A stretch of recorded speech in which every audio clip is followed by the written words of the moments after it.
kutiba alaikumusiyam kutiba geus diwajibkeun pikeun aranjeunna siam saum.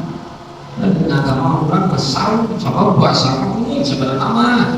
puasa masa anak umum orang Islam di loba nu puasa bahkan begitu orang Sunda ke baru cara baru kenapa kalau baru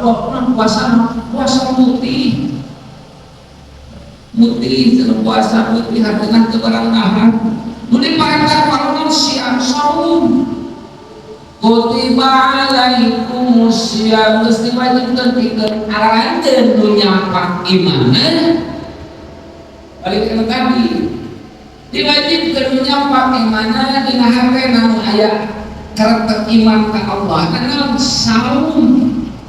urang ilahan sing puasa teu rese ari nu geus nyampak imanna